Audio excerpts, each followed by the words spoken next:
How you guys doing today? It's Anthony Gangi. Welcome to another episode of Tier Talk. Guys, we're going to discuss common mistakes that our supervisors make, whether you're immediate front line or on the administrative side. Believe it or not, a lot of these mistakes, no matter what level you're at, seem to be mistakes that are shared, but the only difference may be the level of responsibility or scope of what could be affected. I have come up with 16 common mistakes. It's not an all-inclusive list.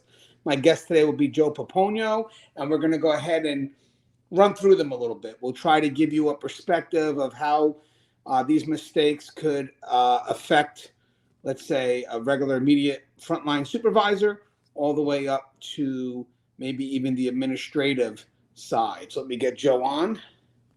What's up, Joe? What's happening, buddy? Joe, you mind introducing yourself, please, to our audience? Yes, sir. My name is Joe Pomponio. I'm a retired lieutenant with the Texas Department of Corrections of 29 years. I'm currently working as a assistant jail administrator for our local sheriff's department in the jail division and a panel member here for Tier Talk. And we love having you. Now, Joe, some of these mistakes, I got 16, but these mistakes aren't always in isolation. Sometimes they could blend. So what we will do, even if as we go through them, we may treat them as if they're standalone, but be advised at any time a supervisor could be making multiple mistakes at once. So, and Joe, I think this topic is definitely needed. We've done a lot of stuff on rookies. I wanted to shift gears a little bit, raise the platform a bit and maybe provide some stuff for our supervisors. So, and Joe, supervisors aren't perfect, correct? No, not in any way, shape, or form. I can damn sure tell you I wasn't perfect. All right. So again, common mistakes made by correctional supervisors. Joe, before we start, I do want people to realize that, and as I mentioned before the show started, when we talk about common mistakes, as I said, from the immediate frontline supervisor all the way up to that administrative level, even though the mistakes may in generally be the same, due to the scope or responsibility at each level, it could have a greater impact as it moves up the chain. Would you agree to that? Yeah, absolutely. I mean, the choices and the decisions that we make aren't always fault proof.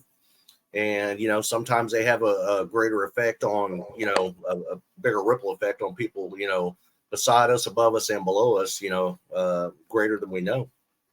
Yes. Now, the first one I have is lack of visibility. Whether you're an immediate frontline supervisor all the way up to administrative level, you got to make sure you are visible to your people. Now, granted, as an immediate supervisor, your visibility is going to be a little bit more frequent, a little bit more routine, where the administrative level, you got to be visible, but it may not be as frequent as a frontline supervisor. And I feel right now in corrections, we could use a lot more visibility, especially from administration. Now, granted, even though we all can get cut up with tedious work that comes our way, you always have to make sure that the people you lead are a priority, and you always find a way to get down and meet your people, see what's happening in real time. So again, Joe, first mistake, we got lack of visibility. What's your thoughts? Yeah, I mean, and supervisors, nationwide, we realize that we have a lot on our plates. Daily operations that we got to oversee. Paperwork that's got to get done, reports that got to get done. I mean, we have a lot, especially as lieutenants, there's a lot of administrative crap that we, I don't want to say get ourselves into, but, or that we have to handle on a daily basis. However, visibility, your folks have to see you. They have to know you're there. They have to know that you're invested in what they're doing. They have to know that you're involved in their daily scope of activities. Visibility, and it's one of the topics that we have discussed several times, and it was one of my little mantras back in the day was management by walking around. You have to make the time for your staff. You have to be visible. You have to be available to them, and they have to know you're there. Yeah, and I want to mention something. Like for the immediate frontline supervisors, as I said, it's going to be more routine, more frequent. It is probably within your defined task. Where for administration, I definitely it's in your defined task, maybe not daily, but definitely weekly. And it's tough because it's a bigger area and it could span across multiple shifts. Where if I was an immediate frontline supervisor, I may only have to worry about seeing my people that I immediately supervise on that shift. But when you get the higher up level and your area becomes bigger and wider and covers all shifts, you really got to find a way to meet those individuals, whether you have to maybe do a tour on an off shift or, go to areas of the facility that aren't normally frequented. Either way, you got to make sure that you build that connection. And one of the things for visibility, and one of the examples I have here, and again, there's many examples that fit in as to why you need to be visible. But one of the examples I like here is as a frontline supervisor, for a frontline supervisor who does not spend enough time on the floor, they're going to miss out on how policies and procedures are being implemented, and they're going to be also failing to address issues in real time. For an administrator who's not making visits, it's going to lead to a lack of understanding to the day-to-day challenges staff face, making decisions that are out of touch with operational realities. So think about this connection, Joe, that kind of goes up and down the ranks. So like if I'm an administrator and I got to pass down some policies, hopefully I get some buy-in from you. Your job is to make sure that those policies are being carried out as effective as possible. And with that said, that's why you're going to be out there talking to your people, see if there's any challenges that they're facing. But from the higher level, I may want to check on that as well weekly, not an effort to micromanage, but to see what we got going on, see if I can help in any way, sense, or form. But also another reason is to keep myself in touch with what's happening at that frontline level, because when you're up in the Eiffel Tower, you're not always in touch with what's happening on the front line. So definitely having those weekly visits let you kind of make you aware of, okay, I'm implementing these policies from a distance, but let's really see how these policies are being carried out as opposed to me reading about it the next day. But Joe, do you agree where the immediate frontline supervisor is going to check to see how these policies are being implemented? But I think for the higher up, it's more about see if there's any challenges or stuff that's being, I like the word verbiage here actually, leading to the lack of understanding of the day-to-day challenges staff face and making decisions that are out of touch with operations reality. The last thing you want is to not have any connection with the front line, that you wind up just throwing down orders all the way down to those frontline supervisors for those frontline staff that really do not connect or fit well with the everyday operations. Yeah, I mean, first of all, when it comes to that you got to make sure that your frontline supervision has a clear communicated understanding of what's expected, what needs to happen, what needs to be carried out. Your frontline supervision is responsible for implementing those changes, to the procedures or policies. They're basically your eyes and your ears. They're supposed to communicating any issues, any operational issues that come with these policy changes back to you, in order for you to better understand what the frontline's facing. And at the same time, your frontline supervisors, like I said, are not just your eyes and ears, but they're also your implementers. They have to be able to take that clear understanding and communicate it to them, oversee it, see what the pros, see what the cons are, see what the challenges are, and, communicate any issues back to the administrative team saying, hey, we've done this, but this is what we're seeing that's happening. And this is the feedback that we're getting from our staff. That clear line of communication's got to be there. Yeah. And guys, even just on another more personal note, the more visible you are, it kind of removes the title to some extent and allows us to connect on a more deeper level, which I believe is needed now more than ever, especially through these challenging times. I got another one I wanted to add, which is not checking on the basics. So for me, as if I'm looking first at my immediate frontline supervisors, that is your number one job, because basics, unfortunately, you don't know that they're not being done until they're not being done. So your job is to really make sure, check those logbooks, check everything you can, those whatever forms have got to be filled out, that the people are actually doing what those basics are, whether it's routine tours, routine searches, or whatever the case may be. And then granted, if you're checking on making sure that they're done, then all that should be fed back to the administrative level, who can now lean back and know, okay, at least we're getting the basics done, and then everything evolves off the basics. And the reasons why I believe this is very important now is we have a lot of new boots coming in. And if we don't monitor the basics, those basics are going to be lost. Those basics are going to slowly disappear. Now, when I talk about basics, I'm talking about the fundamentals of corrections operations. So having said that, if I see that there's a failure at the basics on the administrative level, and again, I may only see it on the administrative level once something has occurred, and then we start investigating and see why it has occurred, and all of a sudden it starts to trickle down to maybe something as simple as I don't know, not IDing an inmate at a certain point, whatever that fundamental will be, I will automatically first go after the frontline supervisor. I will always go after the frontline supervisor, because for me, that's the number one person that connects the basics all the way up to the administrative level. If those basics are not being done, I will travel down all the way to that frontline supervisor before I even get on top of the officers or on top of the staff. I want to go to my supervisors to say, hey, did you know that this wasn't being done? Because you're going to be held responsible for this, because your job is to make sure those basics are being done. This right now, I think, is a big concern that we have to make sure we're on top of. Again, with newer individuals, we have to ensure that we are checking those basics to make sure those fundamentals are effectively being implemented. What's your thoughts on that, Joe? Well, I mean, the basics are the most imperative things that we need to be looking at. You know, I used to say all the time, if we're sweating the small stuff, we don't have to worry about the big stuff. You know, your basic fundamental correctional practice is imperative. You know, the frontline supervision needs to make sure that the basics are being carried out. Make sure your counts are being done correctly. Make sure we're tracking offenders correctly.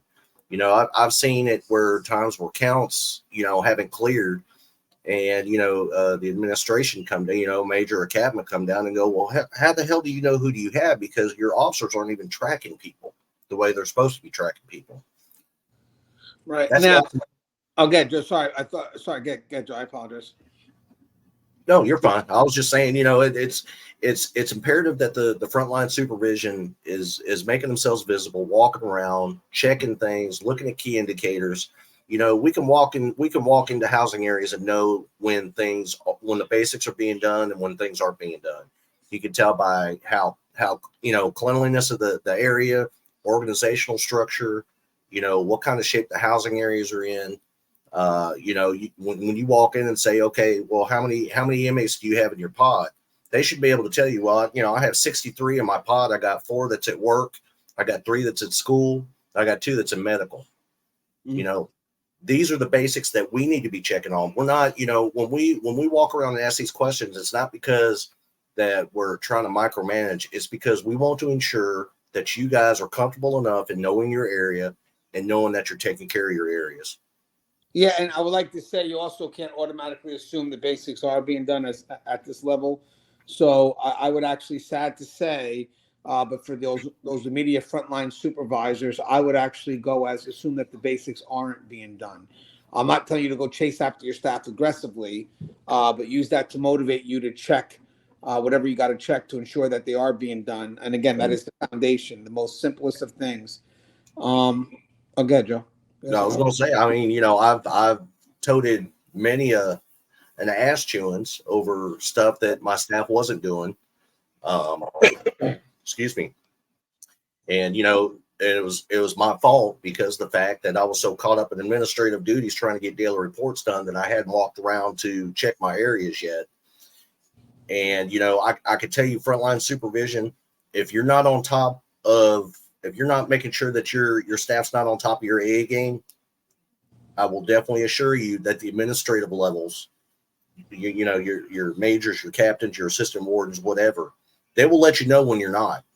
So, you know, it's very imperative. Take it from experience. I can tell you that, you know, having somebody come check you over something that your officer hasn't done without your knowledge, you know, it's not a good feeling. It's not a good place to be. And the next one I got poor communication. My notes here are effective communication is crucial at every level. Failing to communicate expectations, feedback, and changes can lead to confusion and decreased morale. A bit of an example we have here is the immediate frontline supervisor fails to inform staff about new protocols.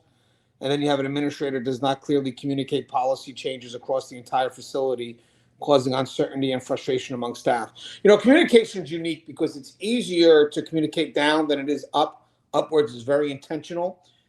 And I do like to believe that you need that working partnership between that front line, who tends to be the voice of those, the people that they supervise, so that frontline supervisor, and then administration. And again, we translate the wants and the needs, the wants of management, the needs of frontline.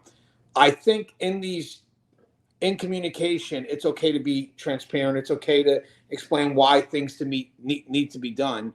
And one of the things that's also about good communication, because it is two-way, and we'll get to feedback and stuff like that a little bit later, because this may be one of those things that kind of blend with other categories I have here. But the one thing is good communication also makes sure somewhere along the line there's buy-in.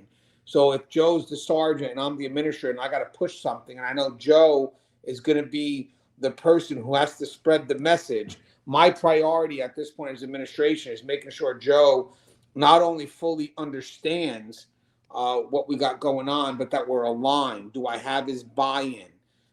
Is Joe invested in it? Did I give you a chance for Joe to speak on his concerns? Hopefully the concerns related to implementing it from his, hearing it from his frontline perspective, and then making sure that at the end of the day, we may not have certainty in a lot of things, but I want to make sure that we have alignment, because then when Joe goes out to communicate whatever those policy changes are to my front line, I need Joe to be committed.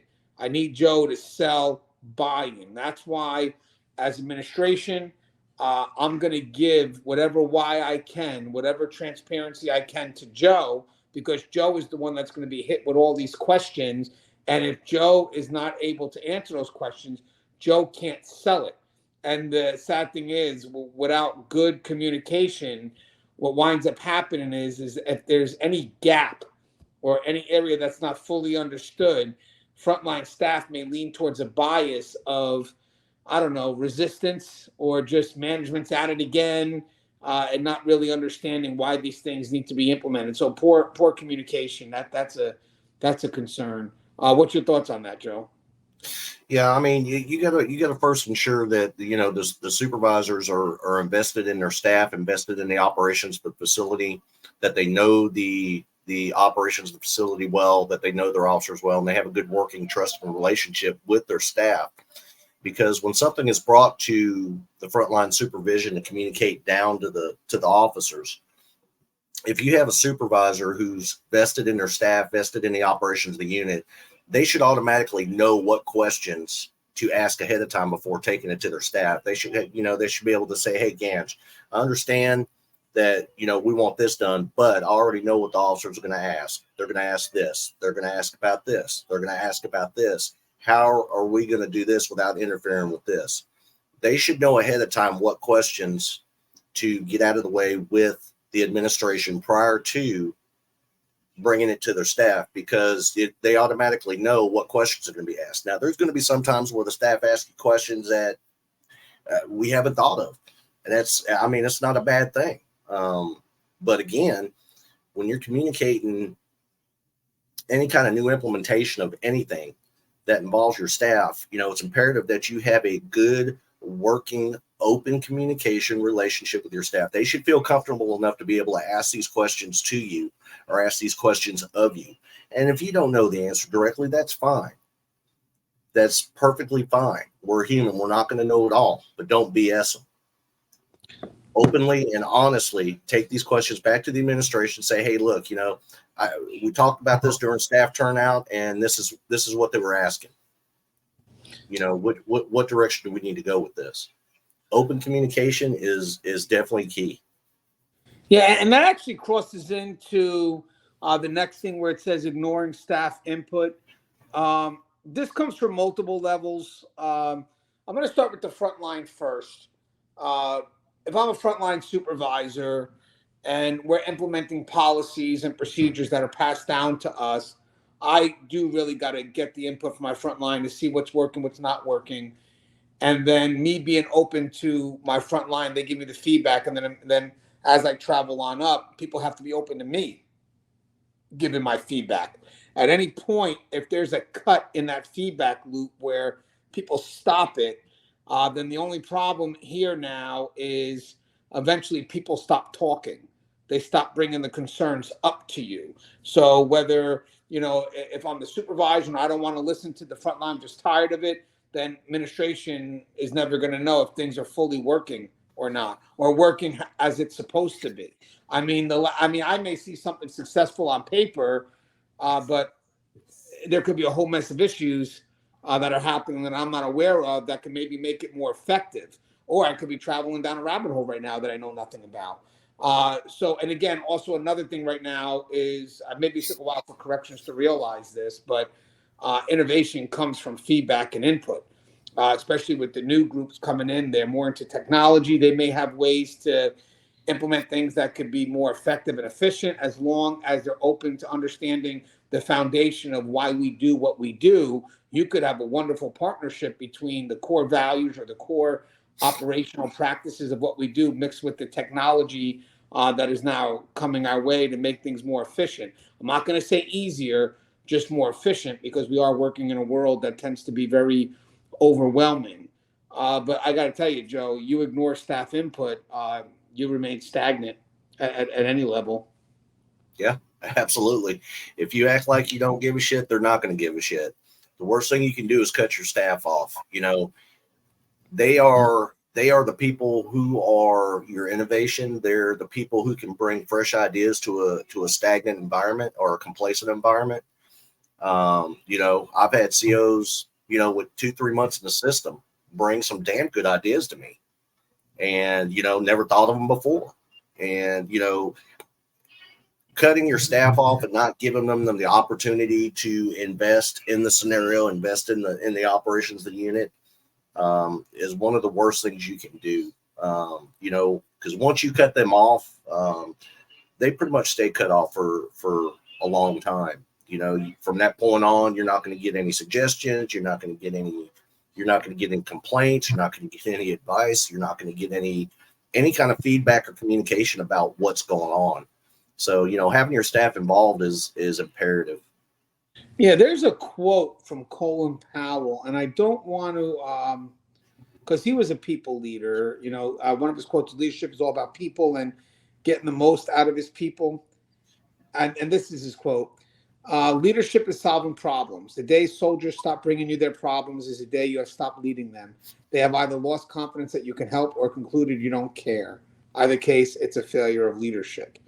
And that's a lesson that easily applies into corrections, guys. If you start ignoring the input from your staff, you could have concerns that you don't even know exist that could truly be destroying the internal operations of your facility. Again, your frontline people are solving things that you may never even know exist. And I will say, for this part here, you do need that frontline supervisor to definitely be listening, but you in return as administration also has to be listening, giving that supervisor a chance to be on the floor, be on that podium, whatever it is. Because the moment in this dynamic, if one party's not speaking to another, it could be very detrimental in the long run.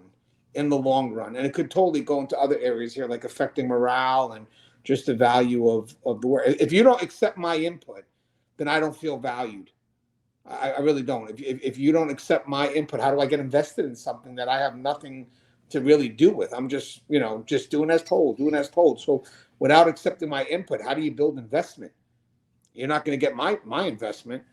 Let me get this one out of the way. So the next one I got, and I definitely seen this a few times. It's inconsistent policy enforcement. So basically, it's applying policies inconsistently can create confusion and resentment among staff. I have 2 examples here. A frontline supervisor enforces dress code policies strictly for some staff, but not for others. And then an administrator inconsistently applies disciplinary actions facility-wide, leading to perceptions of favoritism and unfairness. I want to say something just real quick about that example. I don't think, like, if you have an issue where you have to discipline somebody, so we're getting to that point where we have to discipline. I believe if there's a person that has a good work ethic and they truly made a mistake, then I'm going to go ahead and try to be constructive, just to try to see what's going on and maybe work them through it. But then if you have someone else that makes the same mistake as that person did, but they have a history of being negligent, I'm going to probably discipline them. So again, it's all about fairness in the process. That's the key. It's all about fairness. So on the surface, people may think that there's inconsistency there, but there's not. It's in fairness of, okay, this guy, it may be a competence concern. Let me see if I can work with them first, where this guy's outright negligent. And at that point here, or an integrity issue, at that point here, I'm not going to, go to constructive measures. When at this point here, that's not going to work. I need to start maybe getting this person out. And I think that's a perspective. Like if I feel that this person's a problem and I've worked with them and for some reason I just can't get them to turn around, my efforts now are really sadly going to be documenting my efforts to try to get this person out of this position. I'm eventually trying to remove this person, where if I think this person has value, they're competent, but they made a mistake, my efforts are going to show that I'm trying to work with the person, try to train them, and try to see where there are concerns that I can help this person reach their greatest potential. So again, if I'm looking to remove somebody, I'm going to start documentation in regards to strong disciplinary action to showcase the failures, and not from my end, but from their end. And in this case here, it could be a failure on my end, maybe competency-wise. So let me see what I could do to make sure I can help this guy reach their greatest potential. But inconsistent policy enforcement. What's your thoughts on that, Joe? Because I know that happens. Yeah, that happens. That happens all too often. It takes somebody who can look at a situation with a fundamental fairness and arrive at a just decision. There are times that we've implemented, not really implemented, but we've instituted corrective actions on things. I don't want to say jump the gun, but we probably pulled the trigger too quick without knowing the severity of a scenario. I remember one for me in particular is had a female that, her uniform appearance had slid quite drastically. And I know that the supervisor, my sergeant had said something to her once or twice before. And he came to me and said, look, Lou, I've talked to her 3 times about this. I've made a written note about it twice. I'm going to have to discipline her, which I was okay with until I talked to the officer. And I found out by talking with the officer on a one-on-one basis was that, her home had actually been destroyed in a weather-related event that the entire area kind of went through. She never said anything to anybody. And this officer was parking her van in front of a truck stop every night, and that's where she slept. She was using the truck stop showers to shower before coming to work because she had no family in the area. She had nobody that she could go to, and she was too proud to say anything. So, there's going to be times where we look at situations and we have to make a decision based on that situation. And then, and there are times that, we have, like Anthony said, there are times where we have employees that we know have value and can be saved, and we try to save them when we can.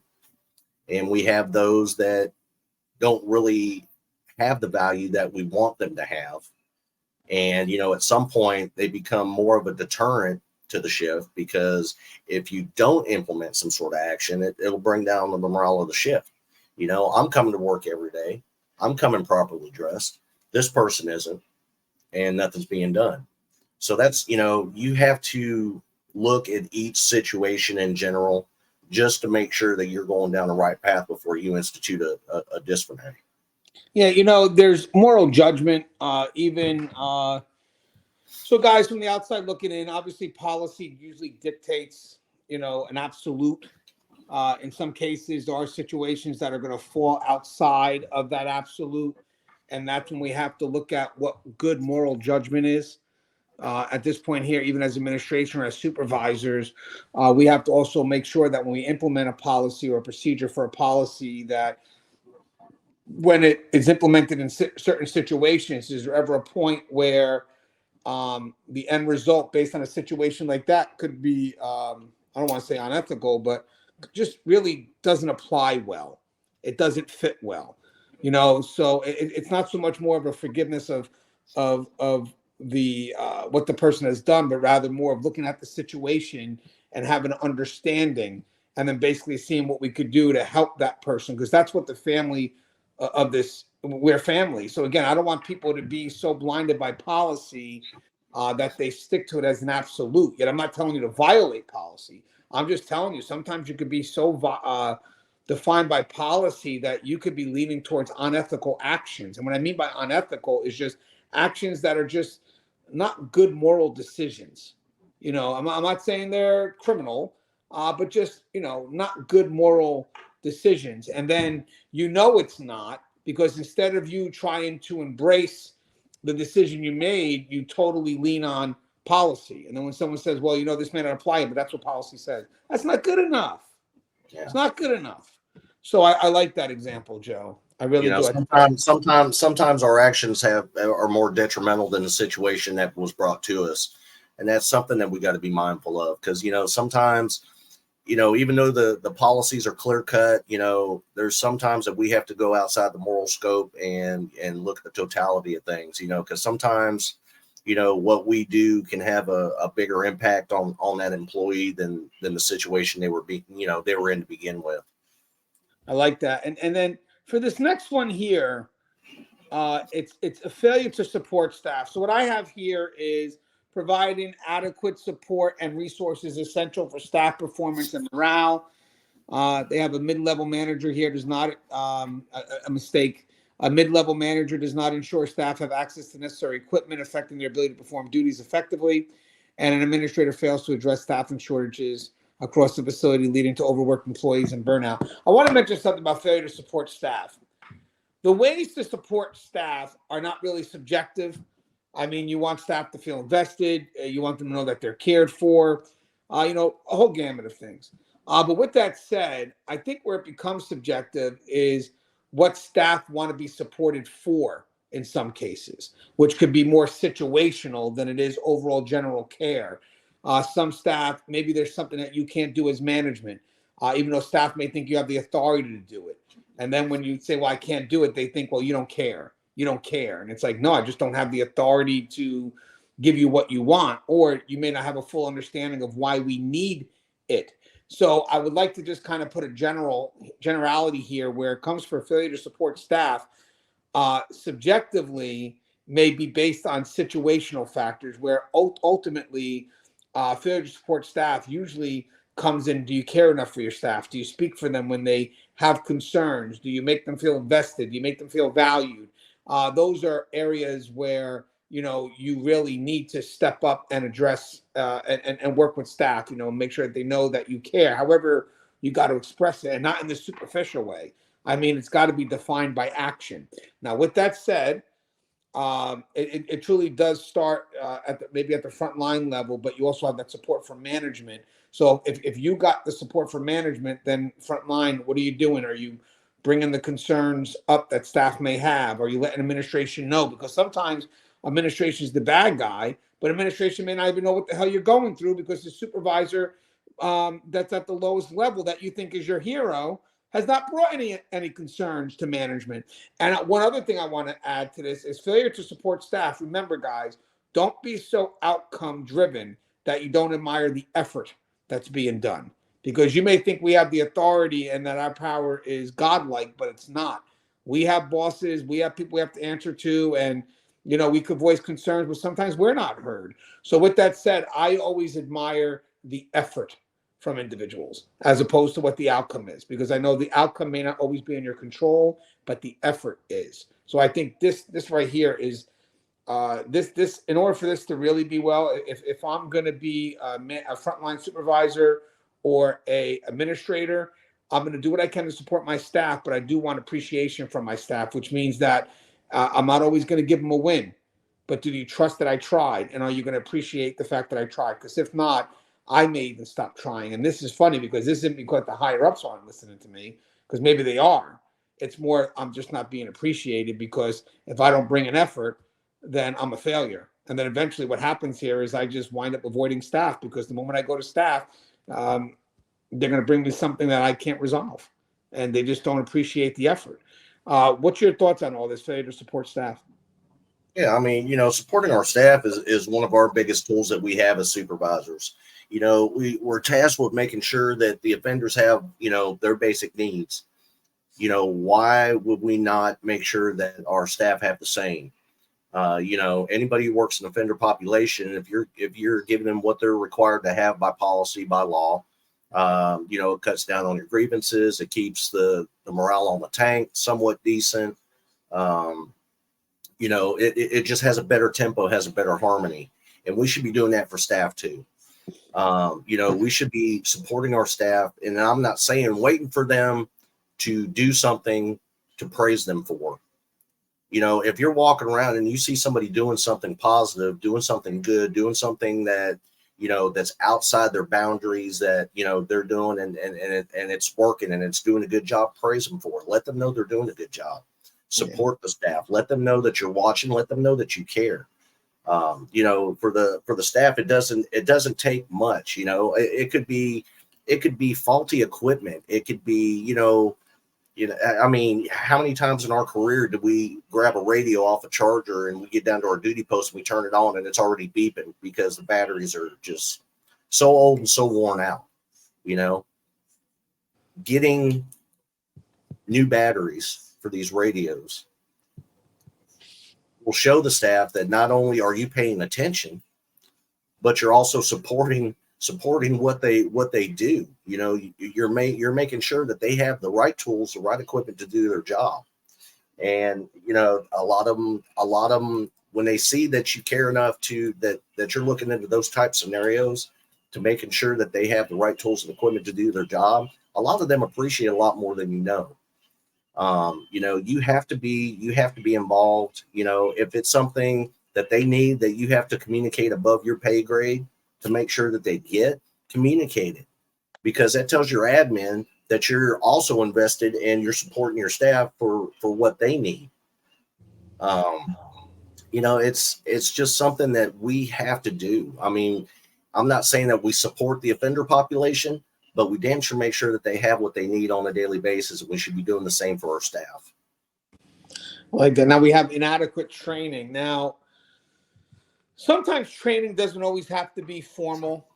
Sometimes it could be me as a supervisor, kind of walking around, if my staff have any questions, help answer them, make sure that they are the most effective in what it is that has to be carried out.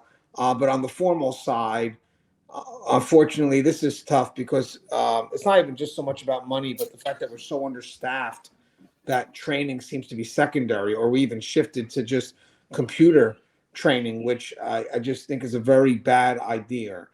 So I understand that there's situational factors here that don't make it easy, because I know there's a lot of us right now that want to implement tons of training, but we just can't, whether it's because of staffing or in maybe some cases funding.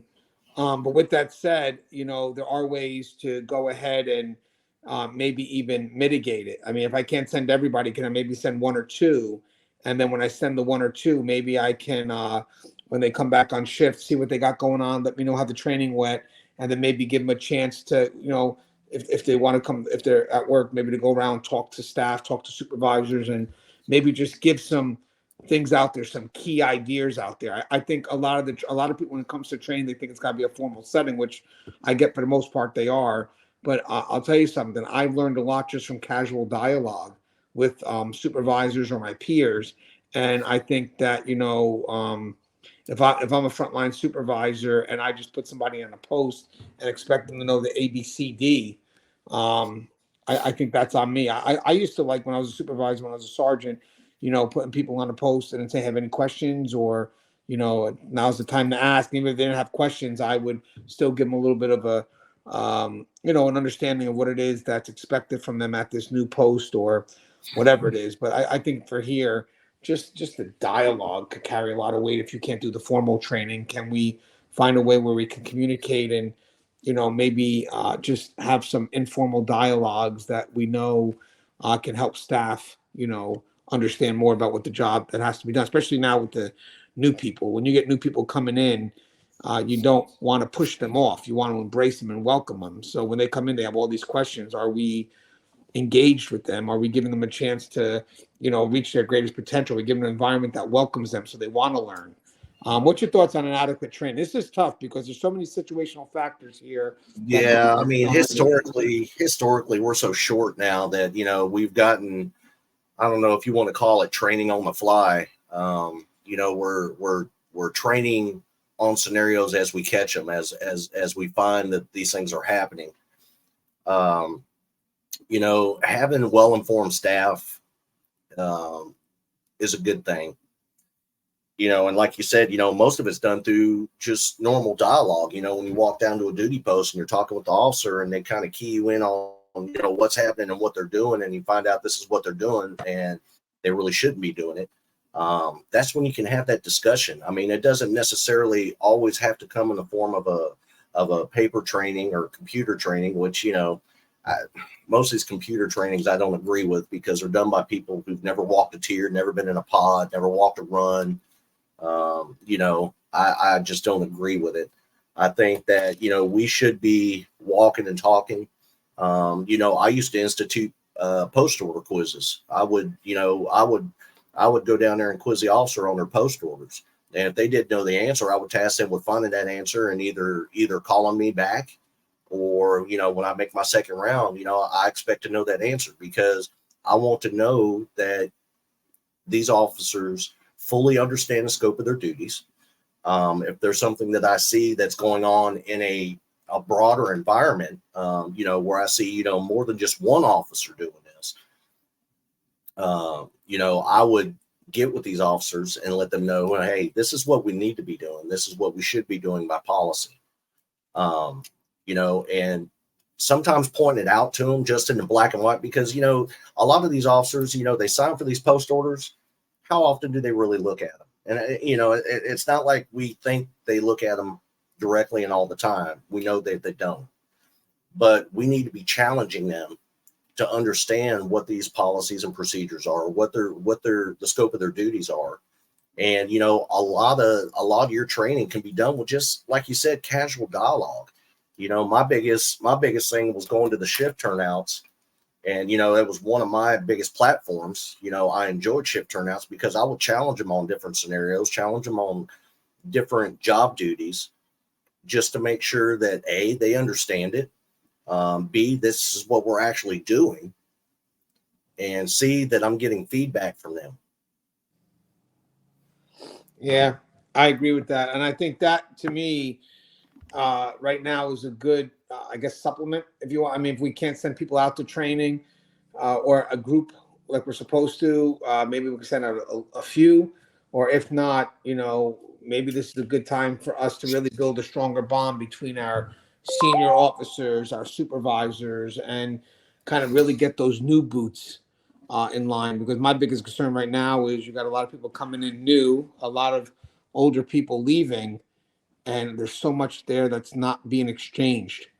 And we've settled for the excuses, the generalized excuses like, well, I can't do training. I get it. I know you can't do a lot of these things, but we can't just accept that as an excuse and not make any type of action to try to fill that gap. So if that casual dialogue right now fills that gap, then what are we doing right now to encourage stronger relationships between all parties? Because that's all we got right now. It's funny. Sometimes we get so caught up in the excuse that we accept it. And we think that may be the only way. But it's not. And you find out it's not when you don't accept it. It's like, well, I'm not accepting it. Well, but I'm not accepting that. Figure out something else. And I think right now, like we said, the casual dialogues, if I can't get those out to the physical training, then I got to encourage better relationships here because I really need to have better exchanges between my senior staff, my supervisors, and those rookies, because if those rookies are not learning the basics, if they're not really getting a grasp of those core foundational skills that we need, they're going to become our supervisors eventually soon. They're going to be moving up. And what are we training here? I mean, who are they? To me, two indicators when you're walking around and you're talking to these officers, there are two indicators that tell me that we're not training our staff correctly. When you ask an officer a question, when you get the first response is, that's the way we've always done it, or answer number two, I didn't know we were supposed to be doing that. Why the hell don't you know? We've been here a year. What are we doing here? That's, those are two key indicators to me that kind of key me in to let me know that, we're not training staff adequately and that we need to be more involved in the implementations of the basics. Yeah, I agree. And guys, I mean, this actually could be a dialogue in itself. I mean, we really could do a show on this right now where basically how do we manage the gaps of what's happening now? And I mean, do we accept the excuse? Because it's not a reason, it's an excuse at this point. Or do we try to find alternatives? And that's kind of why we do the show too. We do the show because we know there's a gap. We jump on it. The books I've created, the ones I have on the market already and the ones that are coming out, they're gaps. They're gaps. And if I don't feel that they're being covered, then I gotta put something out there or it's going to get lost. Morale issues. Morale issues is a big thing right now. I mean, think about what all the concerns we're having. Morale issues are extremely important because people are affected by what's happening. Staff shortages being a big thing. Again, morale is usually something that I believe, to be honest with you, even if management creates a good environment, a good culture, I do believe that the front line they play a very important role in morale. Because when I look at facilities that have good morale, believe it or not, it's frontline driven. Whether it's through peer-to-peer accountability, whatever it is, it's frontline driven. There's a support they have for each other, and what management does is they support it. I mean, that's what they do, is they support it. They facilitate what's needed, and they make sure they keep that momentum going.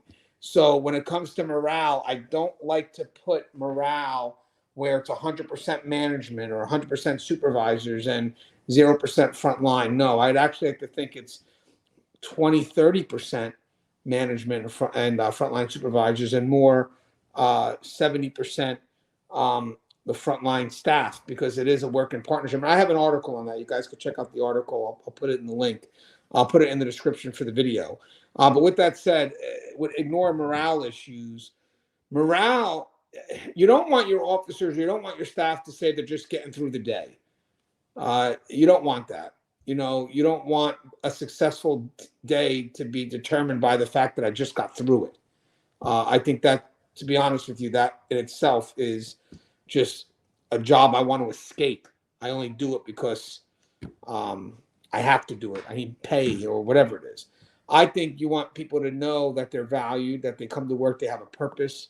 And I don't think it's a dream. I don't think it's something that is far from reality. I think that when you step into a profession like this, you got to find purpose, because what else is getting you through it? This is a tough profession. I mean, just the stuff that we're exposed to, you got to have a higher calling to it.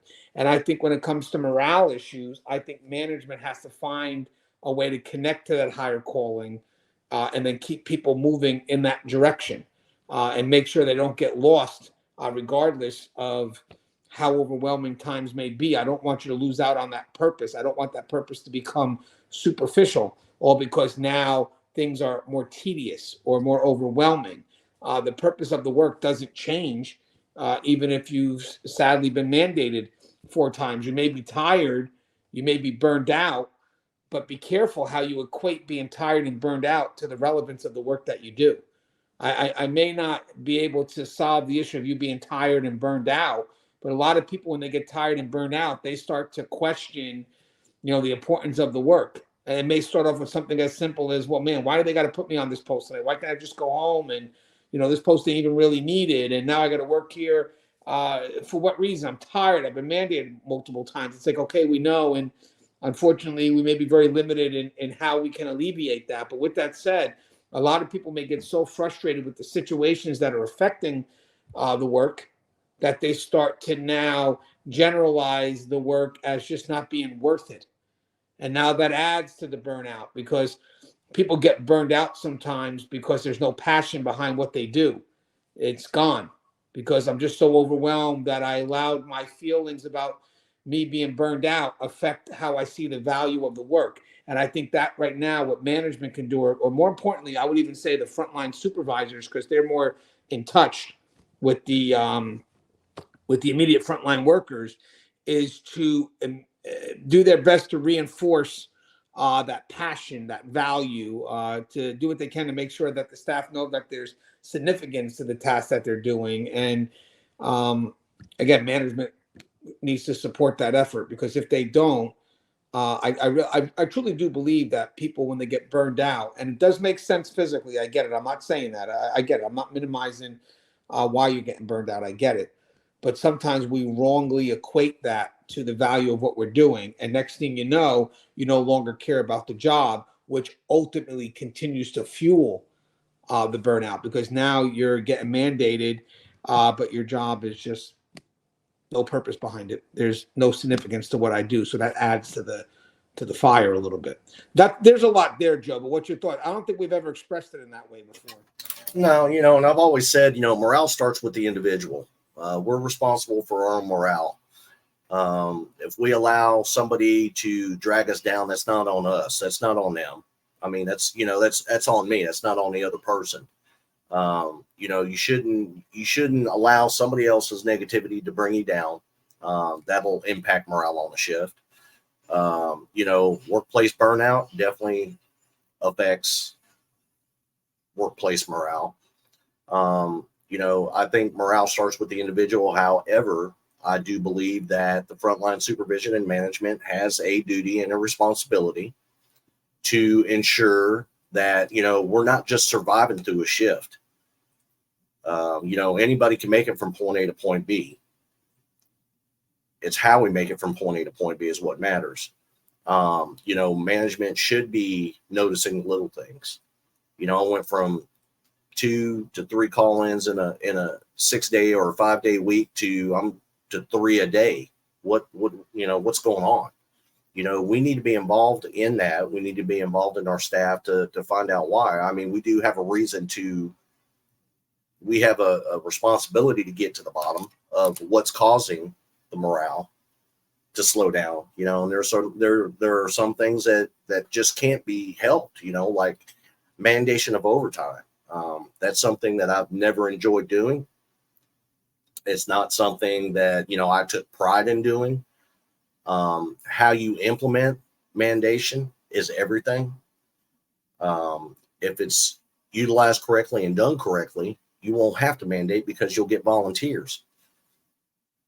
As supervisors, we need to understand that, we shouldn't just work the hell out of a person just because we can, just because they want to, just because that, these employees are that dedicated to, and, for the employee side, if your morale is starting to sink, if you feel that you don't feel that there's any purpose in what you're doing, or there's no validity in what you do, don't keep silent about it. Don't leave it bottled up. Say something to a supervisor. Sometimes there's times where, we do things and, we don't always go about it the right way, but there's sometimes that we do things that we don't notice that it's taking a toll on people. For me, if something was bugging me, I had no problem bringing it to my supervision, because if they don't know, they can't fix it. There's going to be times that we have to do things that we don't like. And that's why I think that the supervision needs to find ways to institute, some sort of investment in the staff. If you do, you're going to know when things are going bad. You're going to know when the morale's not where it should be. You're going to know, you should see these key indicators coming to you. And these are things that we have to fix on the fly when we can, how we can, where we can. You know, I just never thought I would see a time in the correctional profession where, you know, we are so short of staff nationwide that we would be having this conversation. You know, I remember 20 years ago, you know, there were days we couldn't wait to get to work because we had so much fun at work that, you know, we were good all the way through the shift, to the point where we would hang out in the parking lot for 20, 30 minutes after shift, laughing and discussing things. And now we're robbing Peter to pay Paul. And, you know, I know for the most part, most of these supervisors are doing the best they can with what they have, but we need to be paying more attention to the morale on our shifts, to the tempo of our facilities, you know, because I've seen administrators just let it run on autopilot, and that's not a good thing either. We need to be invested in staff, because it's not just the frontline supervision gets burned out. You know, hell, I've been burned out several times as a lieutenant. I know there's captains and majors burned out. You know, in our state now that they're so short of staff, they can't get lieutenants to come to work. Hell, they got captains acting as shift lieutenants. You know, and that cuts into what they're supposed to be doing as far as their job duties, and they get burned out. So it just turns into a vicious cycle. It happens at all levels too. I mean, we talked before about staff being so outcome driven that they ignore efforts, especially efforts from, let's say, frontline supervisors or management, and we can get burned out in just trying and not being appreciated. You know, that could be another, you know, so again, it definitely affects all levels. Reactionary leadership, what I have notes here is just basically being proactive rather than waiting for issues to become significant problems is important for maintaining smooth operations. A frontline supervisor waits on an example. A frontline supervisor waits until a staff member's performance becomes a major issue before intervening, and an administrator only implements new policies or changes after a serious incident occurs, rather than anticipating and mitigating risk. I mean, this kind of falls into input from staff, because at the end of the day, we mentioned before that frontline staff are solving problems that we don't know even exist. So, as just from the management side, you got to have your ears to the ground to make sure that things are running smoothly. And if there is a bit of a crack, you know, are we going to sit there and allow it to unfold, or are we going to try to get on it? Because I figure this, and I love this with the reactionary leadership, is being proactive gives you a chance to control the situation, where being reactive means you are being controlled by the situation.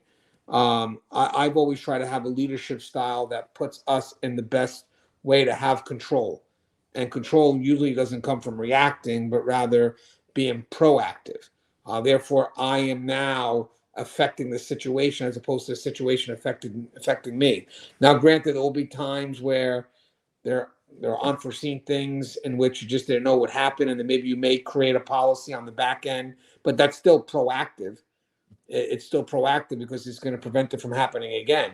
I think the argument here is when you know about something and you just choose not to address it, whether you're lazy or whether you don't want the conflict of issuing something new and you don't want staff to get mad, or in this case here, the frontline supervisor not want to maybe engage with a problematic employee because I just don't want that problem. Very selfish in nature, but I just don't want to deal with this person. It's like, yeah, but you know, in corrections, we don't have difficult problems that have a formula that can, you know, leads to an automatic solution. We have complex problems, which means that problem's only going to evolve. It's just how it is. So if you don't nip it at the initial level, it only blows up eventually.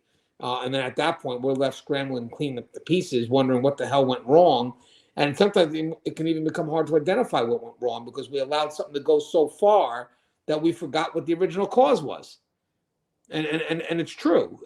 You know, however general I'm discussing, I'm sure you guys can find ways to apply it. So for me, reactionary leadership is something where I truly believe could be detrimental to the facility because, again, you're letting the situation control you instead of just kind of taking the keys and moving the car on your own. I'm sure you dealt with some reactionary leaders, Joe, correct? Oh yeah, and it's, you know, it's one of those, if you don't address it, you bless it. You know, especially when you're dealing with employee conflict. You know, nobody likes to deal with it, but it has to be dealt with. If you don't deal with it and you let it evolve, it turns into went from a snowball to a whole snowman. You know, I've had issues where I've had two sergeants that, you know, I'm not going to say didn't like each other, but kept stepping on each other's toes. One would say this, one would say that.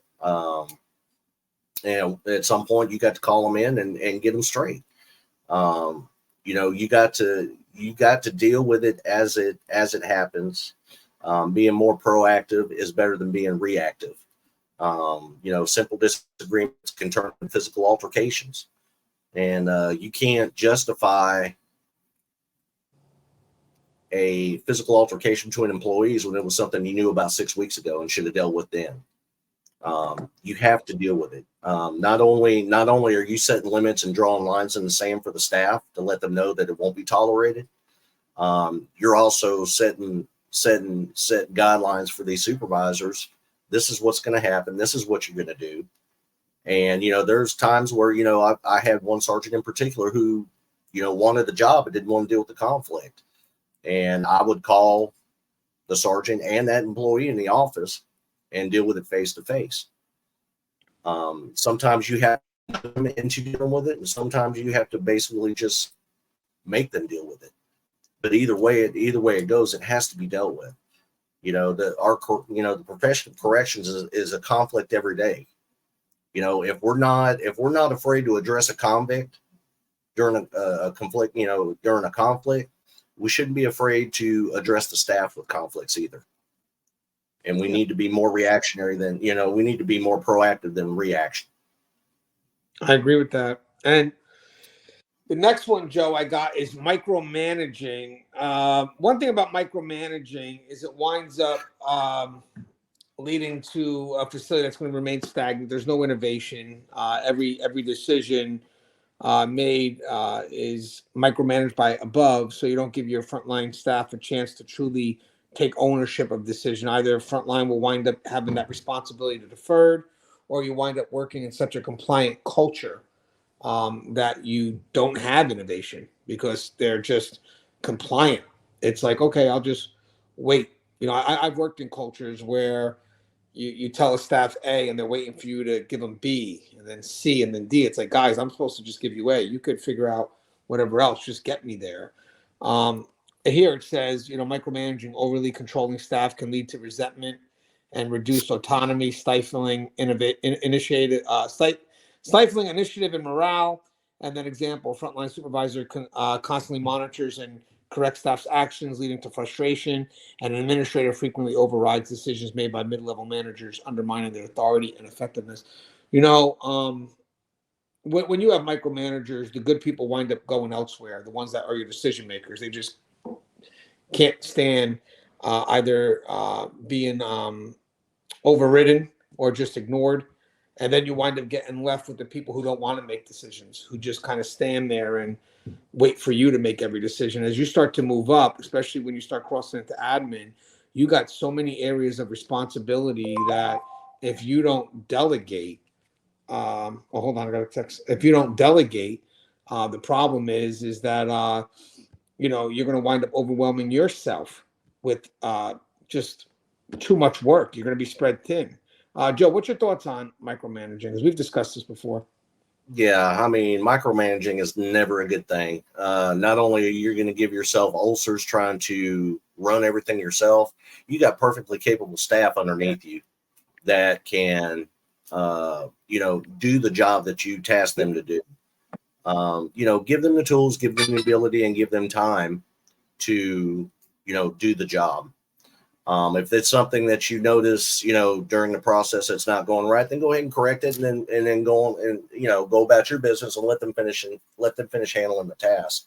You know, you don't have to be there at every step of the way, because I'm telling you, if you think you're going to run your job and run their job too, you're not going to really do anything but burn yourself out.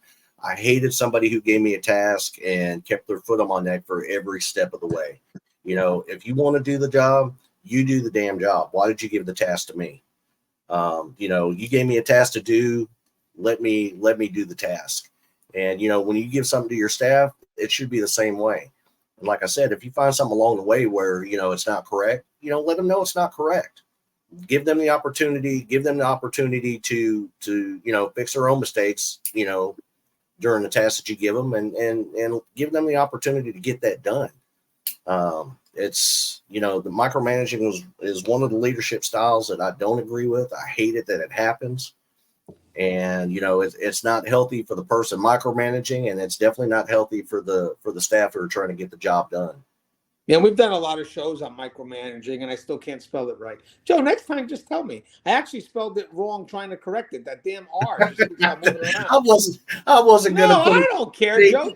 now you want me to micromanage you. See, I was trying to Micromanage me. I look like a fool. I was trying to give you the opportunity to fix it, shithead. No, yeah, I should. Yeah, but well, it's true. The damn thing didn't give me the red line underneath. And dude, I'm telling you, I'm over 40 now. My eyesight, I can't. I'm doing this on the iPad today. Everything looked fine by me if I don't see that line. And then I did it the second time. The line didn't pop up. I didn't have the R. And now that we're done talking about micromanaging, I don't need it anymore. So it's wasted effort there. But guys, we've covered a lot on micromanaging before. Why people micromanage, whether they're insecure or just want that level of control. The point is, you just don't do it. You got to look to delegate empowerment. You delegate authority. You don't delegate tasks, which means that if I'm got to give Joe an assignment, I'm going to tell him this is, what I may need done, and then I push down the how. Joe, you tell me how you want to get it done. I'll tell you the why, but you tell me how, and then you kind of let that person get ownership. I mean, the one thing about micromanaging is one, it doesn't allow, well, maybe two things. It doesn't allow for the person to feel empowered or a sense of ownership over the work being done. And micromanaging stops everything. It never gives you a chance for the staff to get that empowerment and that momentum that they need. It's like you stop them every step of the way. And I'll be honest with you, a lot of people, I've learned this from John Maxwell, a lot of people look to solve problems when they should be looking to create momentum. Because momentum will solve problems, just create it. So every time you're micromanaging, you're stopping your staff from getting that engine going. Actually, right here, ineffective delegation. I have not delegating tasks appropriately can lead to burnout or underutilized staff. So that's more the physical side. A mid-level manager takes on too many tasks themselves, leading to burnout and inefficiency. And an administrator fails to delegate important projects or responsibilities, resulting in missed opportunities for staff development and operational improvement. Within the scope of what I just read, sometimes there could be people that fail to delegate because they may still hold on to the fact that they want to do that work. Maybe that's the work that they're known for.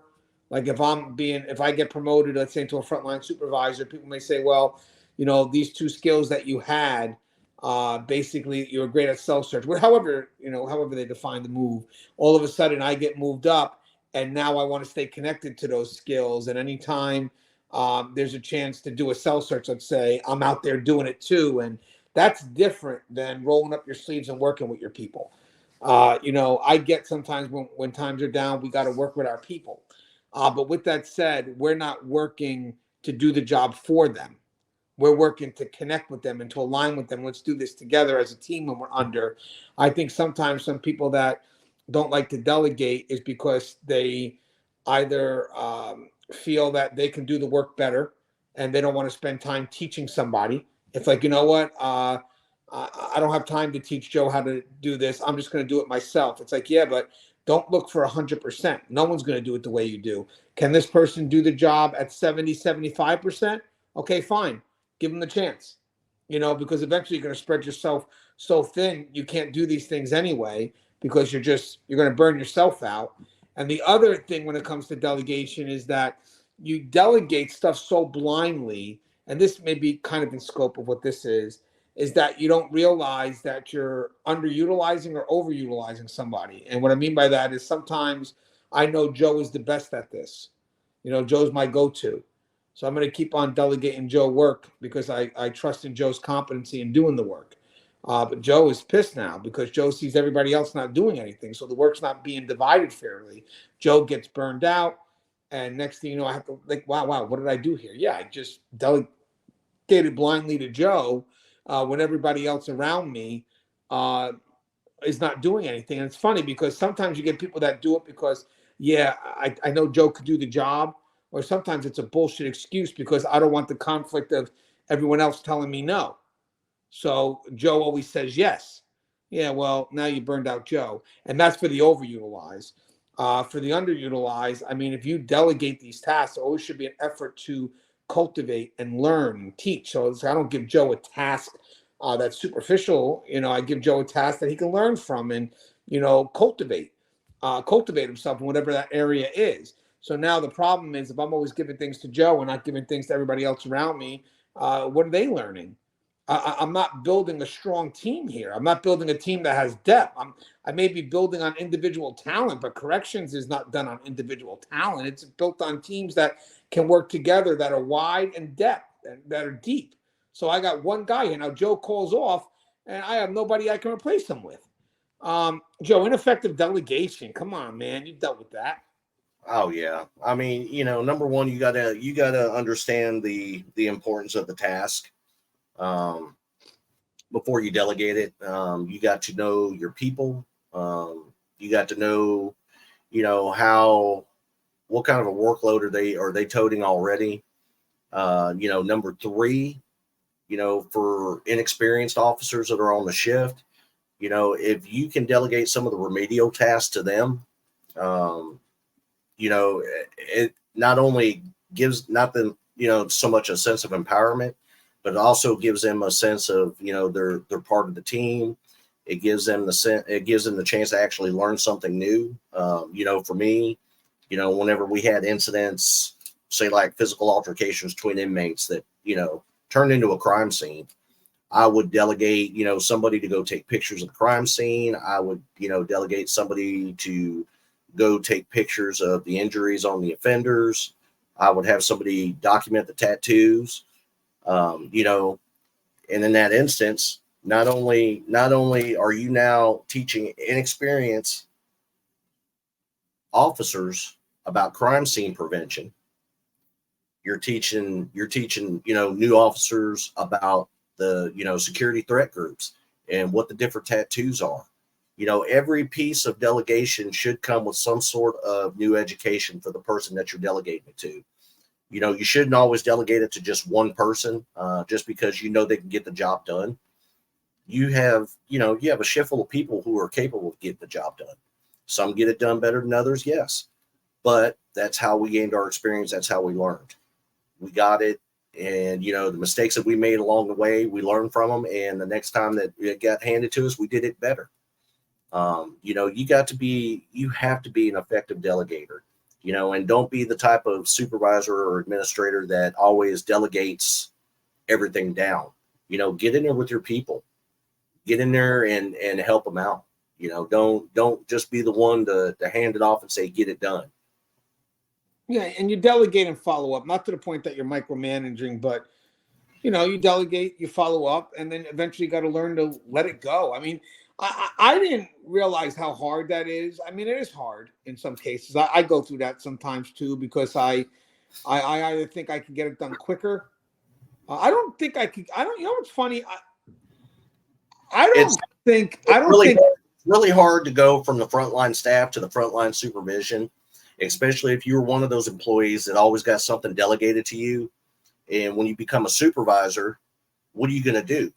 You're going to do the job that you were just doing as a CO because that's what to do. So it's hard for you to delegate what you know and what you've always done to somebody else. Yeah, and I think that's where the torch gets passed off. I remember when I started doing the gangs, I loved it as an officer, but when I became a supervisor, I started to pass it off because it's not that I lost interest in it. I just thought I had my time, and now whatever knowledge I can, and it's cool because when you're ready to pass things off, you no longer get jealous if someone gets better than you or they become better than you. It's all about kicking that flame off. And, sometimes in corrections, we become competitive for the wrong reasons.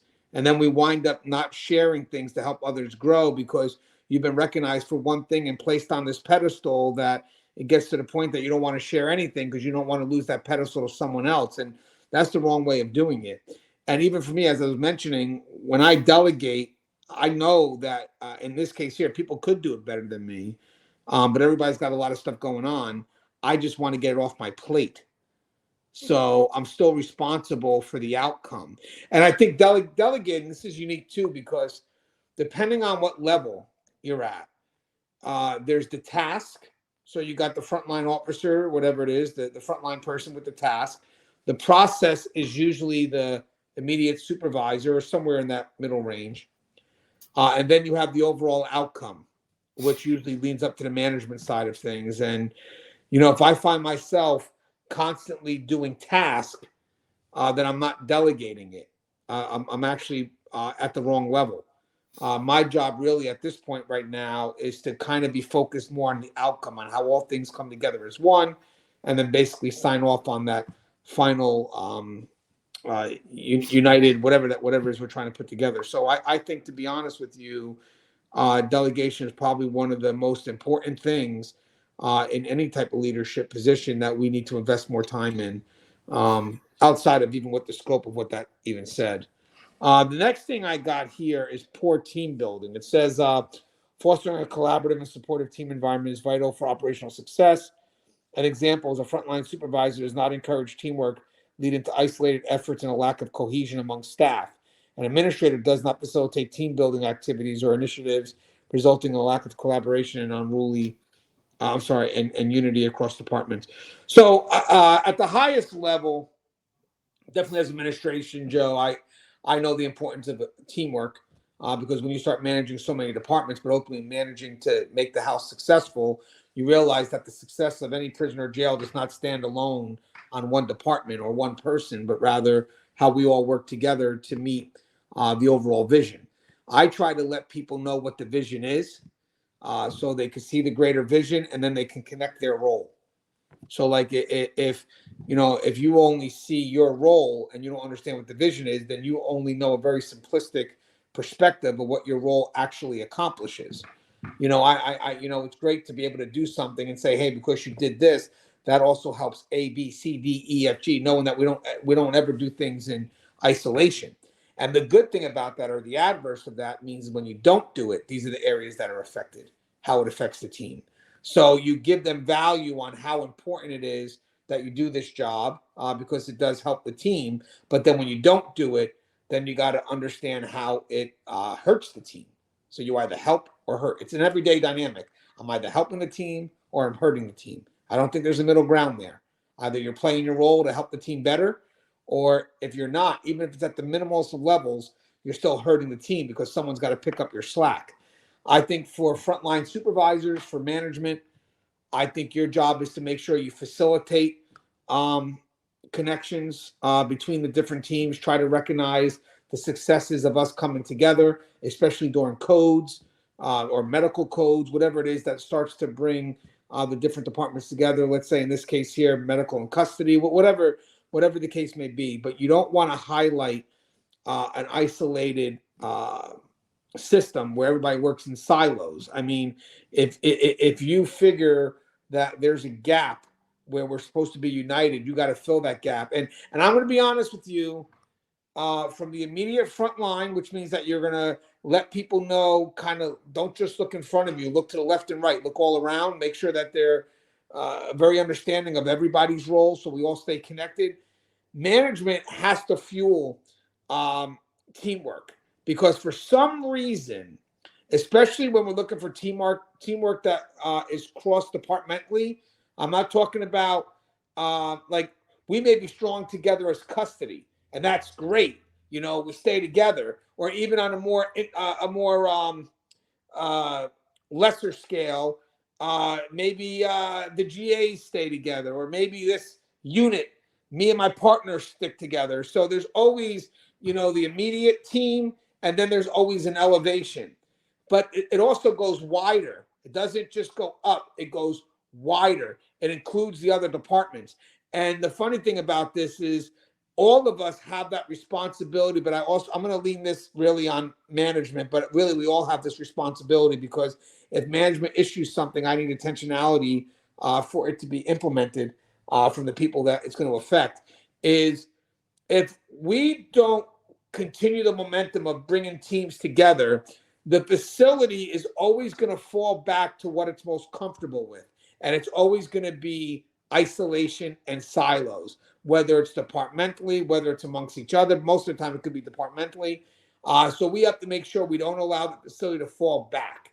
And this is constant effort. This is every day.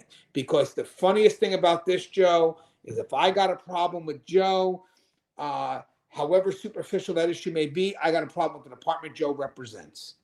Because it's easier to generally carry stuff out than it is to really hold Joe responsible. So what we got to do is we got to make sure that we go back and let them know, hey, your problem with Joe could be handled, but now you're making it a departmental issue. So you take, let's say Joe in this case acted on bad faith. So now Joe's actions define everybody else in that department.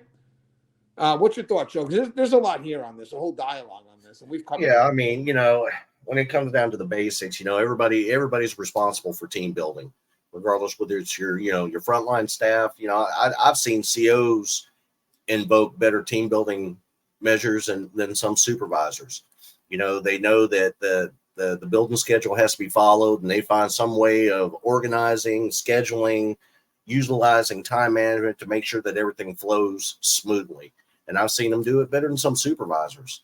When it comes to departmental team building, it's like, every facility is one big pie, and everybody has a piece of that pie. The pie doesn't come out unless all the pieces are there. And, we have to ensure that we're working with all departments, regardless of whether it's medical, whether it's education, whether it's classification, whether it's, reintegration, Project Rio, whatever the case is. We have to make sure that we're working with them, hand in hand, because, everybody has a piece of this pie. The way we do our jobs also affects other departments, like for medical codes, we need to make sure that the scene's safe for medical to enter. We need to make sure that we're taking care of them just as much as they're taking care of us. It's our responsibility to do that. And, everybody has to be involved. Everybody has to have a piece of that pie. And we can't ridicule an entire department over one person's actions. One person doesn't constitute the workflow of the entire department. And that's, we all too often are quick to pull the trigger and say, what, medical sucks. Just because one person either was slow to respond because they just wasn't feeling it that day, or whatever the case is, but that doesn't define the entire department. We still have a duty and a responsibility to work with each department. We have a duty and responsibility to work with each person within our own team. If we have somebody that's on the team that's dragging the team down, it's our job to deal with that effectively, to make sure that the team still functions. Yeah, and guys, this is an everyday thing. This is probably, again, one of the bigger things that we need to do every day. We need to make sure that we do what we can to keep us connected. Corrections, what we have to do only succeeds if we're all working as one and we're united. If there's any divide in, us, ultimately, that divide makes us vulnerable, and the inmates will pounce on that divide. I got a book coming out soon. We already edited half. Got the other half being edited. I have 3 books actually coming out, but back to back, all from Blue 360 Media. And one of them is on report writing. I think it's a very detailed book. It covers a lot. I believe I try to cover every question that people can ask. It tries to stay on topic most of the time. I didn't know how complex report writing really is until I wrote this. This is a book that I'm very passionate about. I actually had to get ChatGPT to help out with some of the things with organizing the thoughts, because report writing just goes into so many different areas. It just, I did not know how complex it was until I really started working on this book. And the lady who's editing it right now is just amazing. She catches every little thing that may be in conflict. Like in one scenario, we were talking about the use of jargon and when is it okay, when's it not okay. But the reason why I brought up this book is the next thing right here is neglecting documentation. And I'm glad that I got this book coming out, because it happens. And when we talk about documentation, both formal and informal, informal is more about trends, maybe something that you want to kind of keep track of. And then the formal is usually something that needs to be documented. But by the way, formal and informal both could be subpoenaed, so still be professional with what you write. But neglecting documentation, so maintaining accurate and thorough records of incidences and activities is crucial for accountability and legal protection. So the example I have here is a frontline supervisor fails to document a minor incident, which later escalates without proper records, and an administrator does not ensure proper record keeping and documentation practices facility-wide, leading to gaps in institutional memory and accountability. Documentation is the key to action. Documentation is the key that leans us away from the appearance of negligence. That's another thing. Documentation does protect us legally because it notes what happened. And sometimes people, they get so overwhelmed with the day-to-day, or I just responded to code, now I got to write this. And they're just so overwhelmed that they may not put enough time in writing it because, well, I just went through this whole incident, Gangi. I don't have the energy to write a thorough report. Yeah, but you got to. Because now that you went through the incident, we got to make sure it's documented because, you know, the legal, at any moment, these things can be brought to court.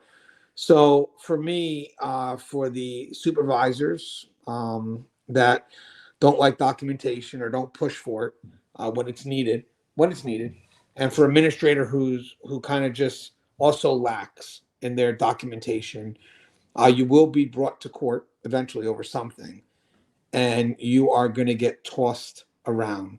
Because what I've noticed is this: even if you commit to something, you're probably not going to remember it years down the line when you actually get called to court. It's never going to be right after the incident. It's going to be years later. And the documentation is what's going to save you, because you can always say, well, what did I write? Well, what did I write? I don't remember this. It's 4 years ago. Can you tell me what I wrote? Because technically, a lot of the stuff you don't remember. Maybe the inmate will, but you won't. And the documentation, again, allows for the people on the outside, one, to see how professional you are, because you are a reflection of what you write. But the other thing is to alleviate negligence, just to let people know that, what are you talking about? I did commit to an action. Here's my report.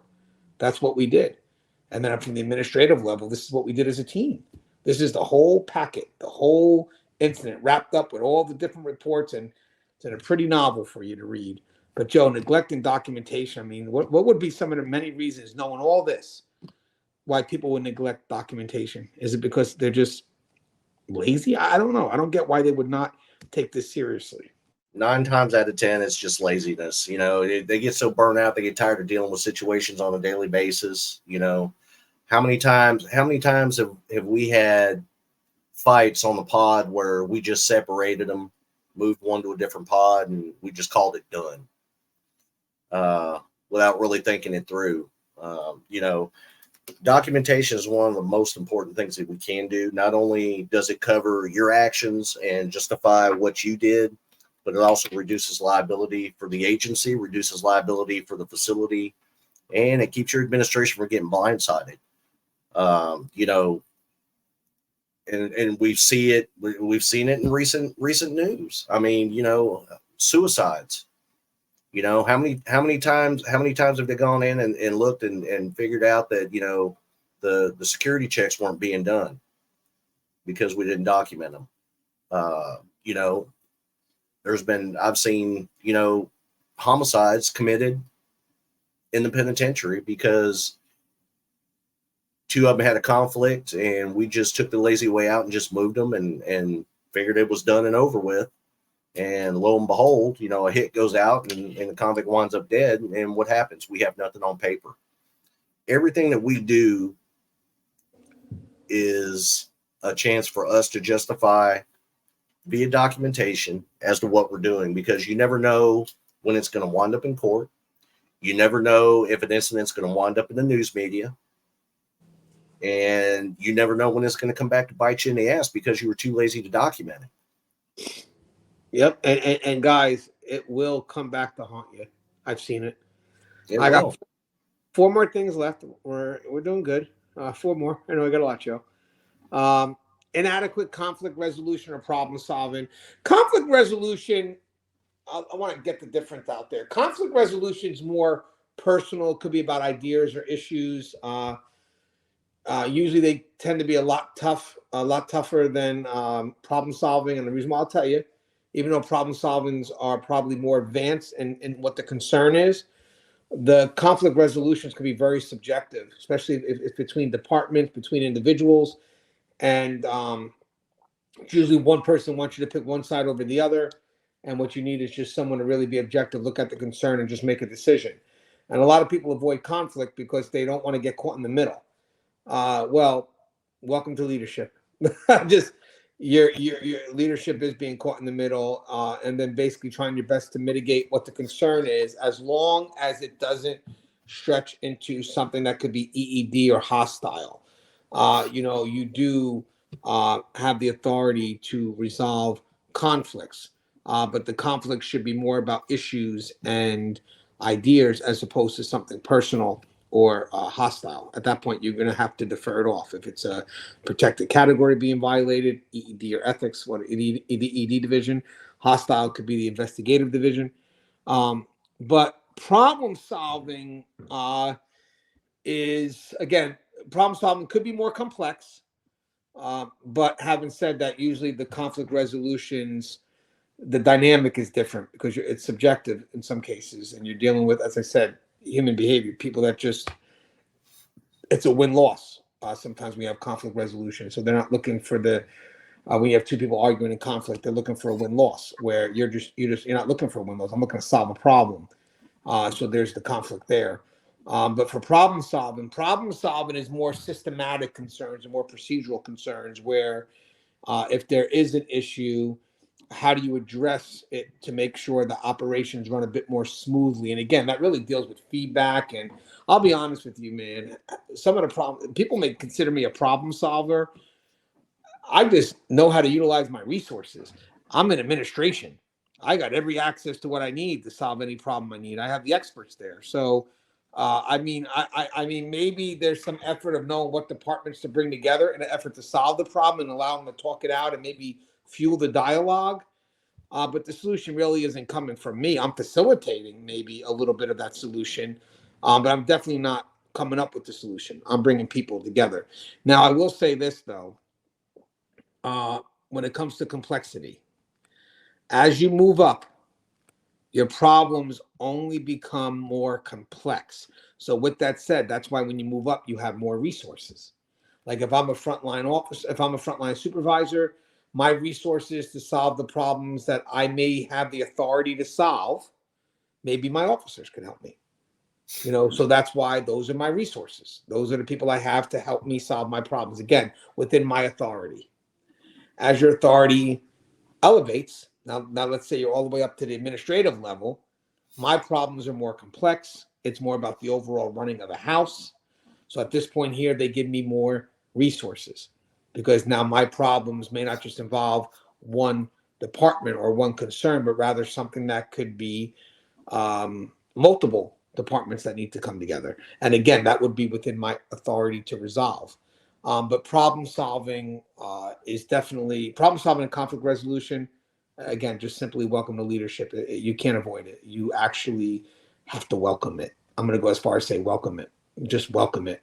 Joe, there's a lot there. What's your thoughts? What's your thoughts on some of the stuff I said? Does that make sense?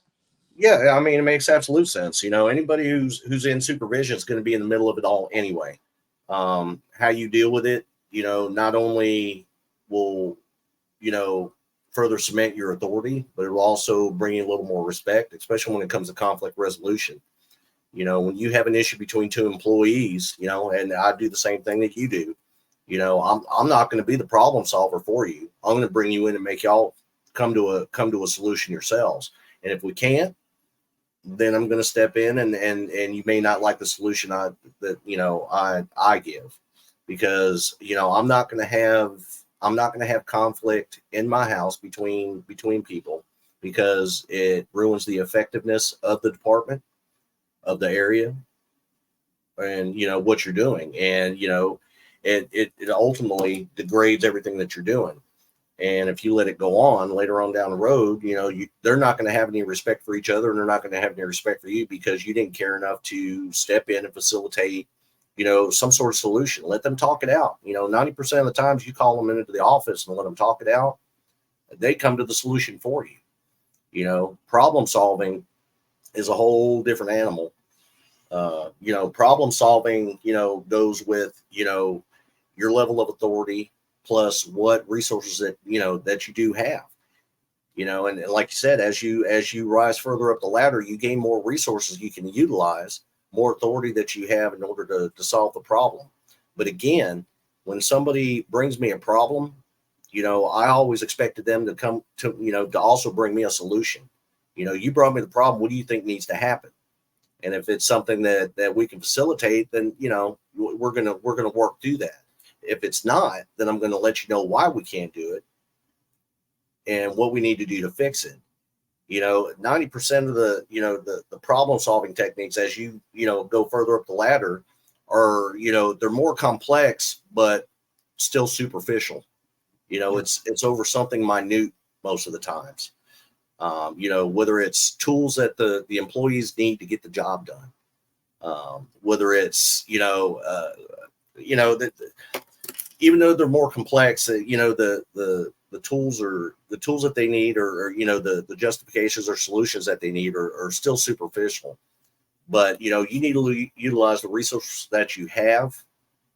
If it's something that you can facilitate, then facilitate it. You know, don't turn a blind eye to it. Don't let it fester, because the longer you let it go on, the worse it's, you know, it's going to affect your effectiveness of your output for your day. It's gonna diminish the morale, and it's also gonna ding your supervisory authority and capability, because, you know, later on down the line, they, you know, well, hell, you know, we told Pomponio that, you know, this was going on. He didn't do shit about it. You know, you got to be involved. If you were afraid of conflict, then supervision is not for you. Yeah, and guys, it's not about who's right or wrong, but what we need to do to go at this together. A lot of people think that, you know, well, I can't stop. Yeah, because you're looking for a winner and a loser. Stop. I go into any concern or conflict. I don't look for a winner or loser. I look to what can we do to bring this together. And if there is one person that's right over one person that's wrong, I don't just address it where you're wrong and they're right. It's like, hey, let me see your perspective, because I got to understand why you believe this is right, so I can go ahead and figure out where you have a misunderstanding, especially if they're so adamant. Next one I've got three more left, is inadequate resource allocation. I mean, we're not going to focus too much on this one, but ensuring that staff have the necessary resources and support to perform their duties effectively and as essential for operational efficiency. This should be leadership 101, to be honest with you. A mid-level manager does not allocate sufficient supplies for daily operations, impacting staff productivity. And then you have an administrator fails to secure funding for critical facility upgrades or resources, affecting overall safety and operational efficiency. The only thing I would add, add on this before you go in on this, Joe, is that we have to kind of have an understanding of what's there and what's available before we automatically start to assume that everything's available. And then by understanding what we have available, then maybe people can understand of what can be provided to them and what can't be. Now, granted, again, this is also more effort driven. You know, as management and as supervisors, we need to make a voice to make sure our staff has whatever they need. But for the frontline officers, be mindful that even though we're in these higher positions, we may not have the ability to get you what you need, because resources cost money. And any spending of money is not truly done at the approval of just the institution alone. It usually has to go to a higher up level, and then they really kind of question what the need is until you get frustrated, because you have to keep on trying to defend it. But most of the time, when they see it, they may see it from why that maybe it's not needed. So you got to sell me as to why I got to spend this money. And it's not always an easy thing. You may put all these things down thinking you got an automatic win. But when they got to spend money, don't forget that's also a resource. Especially like, you know, if you work for an agency that has multiple facilities, they may say, okay, you know what, I get what you need. That may be a priority here, but right now this facility needs it more. So they're going to shift it here. And then I got to go back and tell my staff, hey, I tried. But real quick on this one, Joe, inadequate resource allocation. Yeah, I mean, our state, you know, having close to 100 facilities, you know, that plays a a big part. You know, we have some facilities that are over 100 years old that require more maintenance budget or more spending budget to get things fixed than others. Even though it may be, you know, a justifiable need for one facility, it may not be a justifiable need at the time to the executive division, because, you know, you got a bigger facility that's having bigger issues where that money is going to be better spent. Really, the only thing I can really say about this is I think it's pretty imperative that you have, you know, a good leadership team that knows, you know, what their facility has, what their budget is, what they can do and what they can't do. You know, each facility should have a damn good maintenance program to keep things preventative maintenance, keep things running, keep, you know, a lot of things could be alleviated with good preventative maintenance. You know, we have facilities that are 100 years old that still have hand crank cell block doors, you know, and I'm sure they have them in Jersey. I'm sure they have them in New York as well.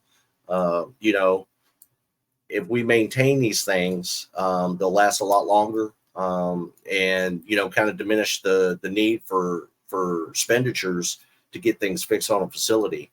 I think having a good maintenance program, having a good self-help program, and having a good preventative maintenance program is imperative for each facility to keep things well-tuned, well-utilized, and, you know, that'll alleviate a lot of things. But, you know, there's going to be times where you have big expenditures that, you know, each facility can go up to a certain dollar amount without getting somebody above them involved in the process, or a special authority or a requisition. So, you know, you just got to be mindful of what you have, what you can do, and what you can't do. Yeah, and sometimes, guys, when it comes to resource allocation, because everybody wants more, sometimes that's the political side of the workplace where everybody wants what's best for their department.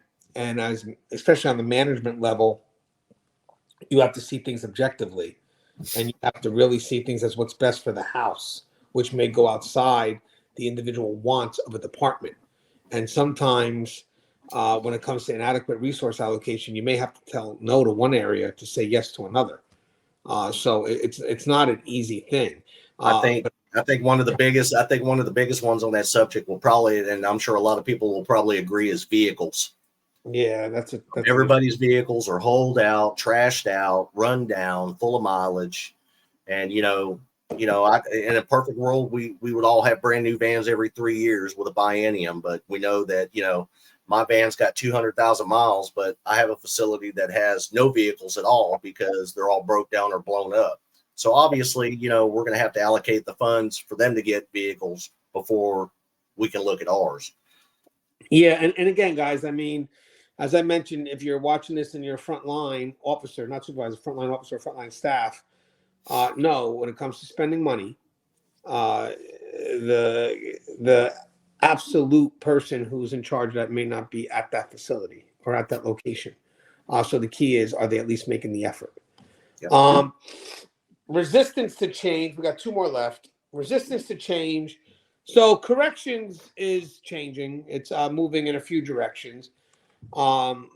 And the way the world is working, I get it in regards to why corrections has to make these changes. Whether I agree with them or not is a whole different ball game, but I get it. I mean, whatever happens in the outside world will trickle its way into the prison. So you got to kind of recognize the world that's changing in front of you, or the changes that's already happened in this case. Because if it's happening out there and it's happening now or has happened, then you got to assume at one point it could trickle in. When it comes to resistance to change from management, that's a big concern, because when you're resistant, you are the lid.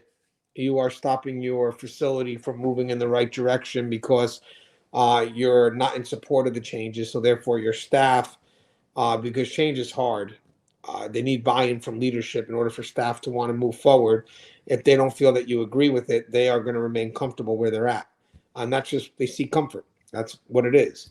So you have to be able to understand that change, find a way to connect to that change as best you can, and then translate that buy-in to whoever you got to translate to, if it's your immediate frontline supervisors or if you're a supervisor to your staff. Sometimes people claim that they're resistant to change, but yet they know the world is forever changing.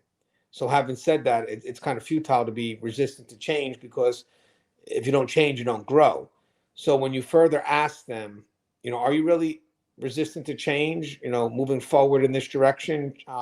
It's not that they're resistant to change. They're more afraid of what they're letting go, and they get those things confused. They really do. It's like, I'm resist. I don't want to change because why? Well, because I know if we change, we're going to lose A, B, C, D. Okay, but that's not really. Do you know that we have to move forward? Yes. So you just don't want to lose this, but we have to move forward. Yes. Okay, so you're not resistant to change. You're just concerned about what you have to let go of in order for that change to happen. What are the core things that you have to let go of? And as management, as frontline supervisors, whatever the change is going forward, we have to make sure that if there are things that they have to let go of, that you help them through it. You help navigate them through it, through to whatever it is that they're concerned about letting go. And if there are things that aren't changing at that foundational level, but still moving forward, but we're certain that these areas aren't going to change, then we need to tell staff that, and watch how willing they are to embrace change. It's true, but you have to understand that dynamic. So again, if you're resistant to change, you will be the lid to your own facility. Your facility will remain stagnant because uh, if you're not accepting, if you don't buy in, then you can't lead people who you expect them to buy in if you yourself don't buy in. What's your thoughts on that, Joe? Being as a leader, being resistant to change, especially if you got to lead the way. How could you, as a leader, be resistant to the direction and where we're headed? I mean, we may not agree, and we may not even have certainty, but we need alignment, and that really does start with leadership on down. It does, and I used to be the world's worst about it. I hated, my mindset used to be, why are we always trying to fix something that's not broke? Um, I, I really hated change at the onset of becoming a supervisor. But as I grew, I learned that things are changing at such a fast pace now than versus 20 years ago. Um, you know, it's all about, it's not so much, I don't think that the resistance to change as much as you're taking somebody out of their comfort zone. They got comfortable with the way the process was going, and now we're changing that up. For supervisors, it's never easy to implement change, but it's a must. It's something that, you got to kind of take the ball and run with it. You got to know how to sell it to your staff in order to bring everybody on board. If you take a change from your leadership or from your administration and have to implement it into your staff, the biggest thing to remember is don't do it in a negative fashion. Promote it as positive if you can. Try to get them to buy into it and buy on board, and make sure that everybody's aligned with it. And this one's a quick one. Allowing inmates to circumvent authority. Don't allow inmates to do that. If the officer gives out an order and it's an ethical order, and the inmate tries to go around you and around the officer and go to the supervisor, or write a letter to administration, and that order is good, you got to send that inmate right back to that officer. At the end of the day, this is one of the things here where you really got to be on point with. You need to make sure your officers are don't just feel empowered, but they are empowered. I want to make sure that the inmates see that. As a supervisor, even as management, I always ask the officer for permission if I have to do something in their unit. It's respect. It's not that I expect them to tell me no or yes. I'm just giving them respect, and I make sure the inmates see that. So even when I walk into an officer's unit or an officer's area of responsibility, I consider myself in their house. And that's because they're there most of the time and I'm not. Whether I run the facility at the highest level or not, I'm not in that unit every day. So I'm not going to go ahead and just start telling them what to do or start doing my own thing. I let them know I'm going to do A, B, C, D. If you're okay, just let me know when you're able to help me with that.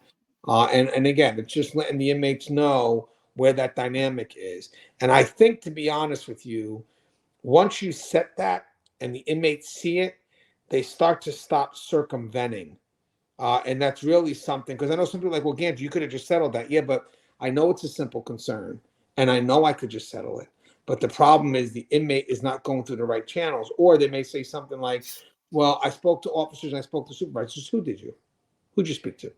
Give me names, because I'm going to go talk to them, and then I'll have them come back and they could work with you on this issue. I'm not going to go ahead and solve it. I need you to tell me the names of who you spoke to, and I'll give them a call, and then I'll see if they want to come back and speak to you on this issue. Because sometimes when you tell the inmates, hey, before you come to, let's say, even on the administrative level, did you exhaust the chain of command? Yeah, I did. I already spoke to the officers and I spoke to the supervisors. Well, give me names. When did you do it? What time did you do it?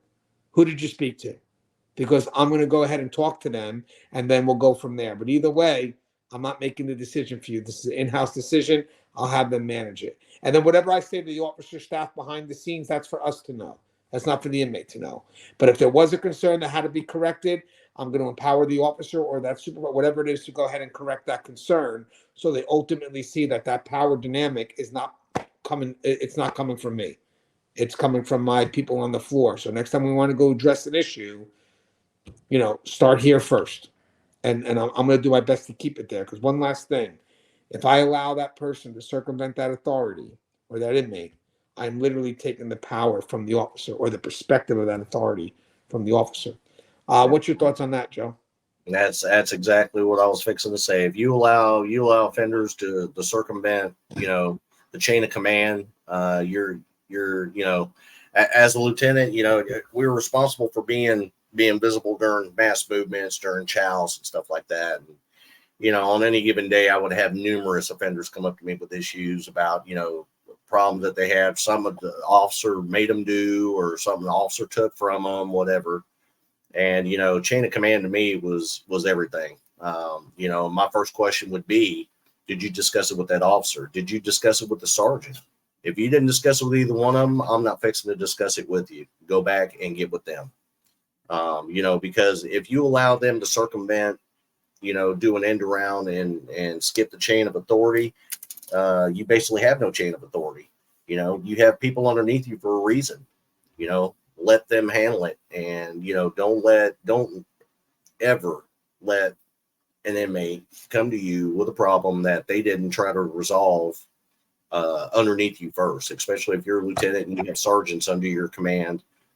And, especially if you find out that, the offender never even spoke to the officer. Okay, well, you need to go back and talk to the officer first. And then you get with the sergeant before you come to me.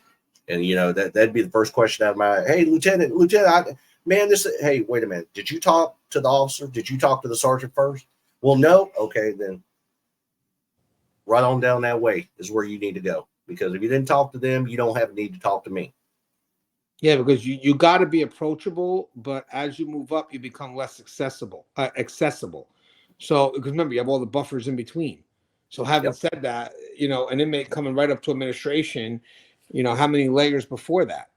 So again, you want to be approachable, but not always as accessible, and that really does depend on your level.